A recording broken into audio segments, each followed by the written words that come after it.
জাবের বলছেন, এই কথা বলছে এর জন্য আপনার স্ত্রী এবং আপনি দায়ী, এই কথার আগে প্রমাণ করে নিই, তারপরে বক্তব্য দিচ্ছি। জাবের রাদিয়াল্লাহু তাআলা আনহু বলেন যে আল্লাহর নবীর সাথে আমরা একবার যুদ্ধ করে মদিনায় আসলাম। তো মদিনায় ঢোকার আগেই আল্লাহর নবী বললেন যে তোমরা এখানে রাতে থাকো, সকালে বাড়ি যেতে হবে।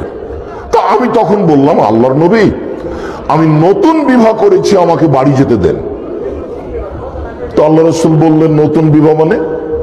সাইয়্যিব বিকরা, তুমি কুমারী মেয়ে বিবাহ করেছো না তালাক প্রাপ্তা মেয়ে বিবাহ করেছো? এটা আল্লাহ রাসূলের জিজ্ঞাসা। তখন জাবের বলছেন যে সাইয়্যিবা, তালাক প্রাপ্তা মেয়ে বিবাহ করেছি। তখন আল্লাহ রাসূল বলছেন, হাল্লা বিকরান তুলাইবাহ তুলাইবকা, তুমি কুমারী মেয়ে কেন বিবাহ করলে না? তুমি তার সাথে খেলতে, ও তোমার সাথে খেলতো। তুমি কুমারী মেয়ে কেন বিবাহ করলে না? তুমি তার সাথে খেলতে, ও তোমার সাথে খেলতো। তখন যে উত্তরটা দিচ্ছেন সেই উত্তরটা আমার আর আপনার। এবার দেখেন, জাবের বলছেন, আল্লাহর নবী, আমার বাপ উহুদের যুদ্ধে শহীদ হয়েছে 6টা মেয়ে রেখে, আমার 6টা বোন। উত্তর দেখবেন, আমার 6টা বোন আছে। আমি চাইনি যে আমার বোনদের বয়সের মেয়েকে আমি বিবাহ করি 4টা কারণে। আমি চাইনি যে আমার বোনদের বয়সের মেয়েকে বিবাহ করি 4টা কারণে। এক, তোয়াক দেবহ না, আমার স্ত্রী যেন আমার বোনদেরকে শিষ্টাচার শিখিয়ে দিতে পারে, শিষ্টাচার। 2, অতুয়াল্লে মোহন না, আমার স্ত্রী যেন আমার বোনদেরকে বিদ্যা শিখিয়ে দিতে পারে। 3, অতুরাজ্জল হন না, আমার স্ত্রী যেন আমার বোনদের মাথার চুল চিরুনি করে দিতে পারে। 4, অতাকুমা আলাইহিন না, আমার স্ত্রী যেন আমার বোনদের উপরে পাহারাদার হিসাবে থাকতে পারে। মা হলো পাহারাদার। ছেলে মেয়ের জন্য মা কি? পাহারাদার। হাদিস বুখারী মুসলিম। ভেবেছেন আমাকে করতে হবে না আপনাকে করতে হবে? বলুন আপনি যে ওর মা পাহারাদার, বলেন আপনি দেখি। বলছেন আল্লাহর নবী, আমার বাপ শহীদ হয়েছেন উহুদের যুদ্ধে 6টা মেয়ে রেখে, আমার 6টা বোন।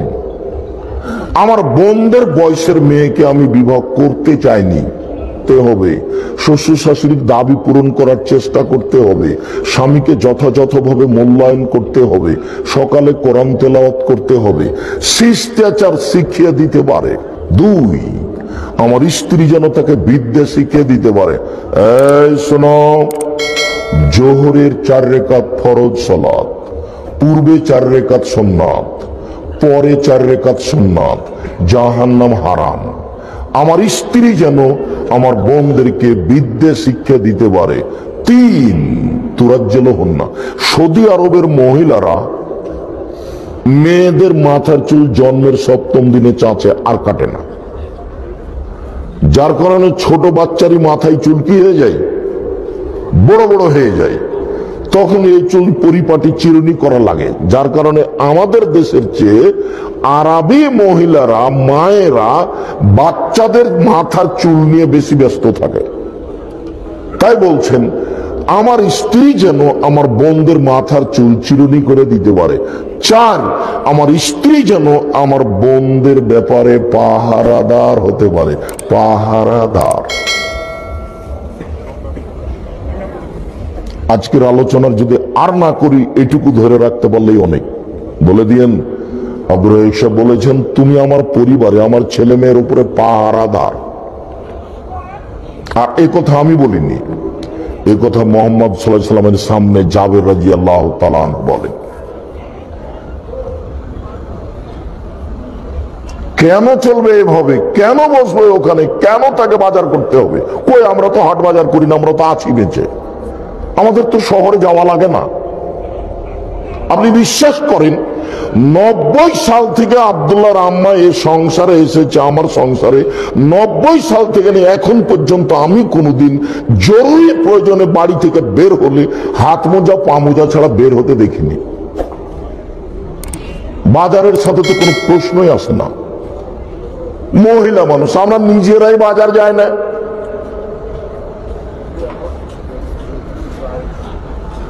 জরুরি দুর্ঘটনা ছাড়া আমরা বাজারে যাই না। আহাবুল বেলাদে মাসাজে দোহা, পৃথিবীর সবচেয়ে ভালো জায়গা মসজিদ। ও আবগাজুল বেলাদে আসওয়াকুহা, পৃথিবীর সবচেয়ে নিকৃষ্ট খারাপ জায়গা বাজার।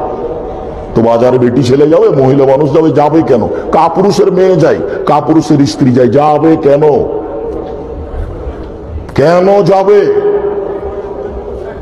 কতদিন বললাম আপনাকে যে স্বামী হলে 5টা জিনিস লাগে।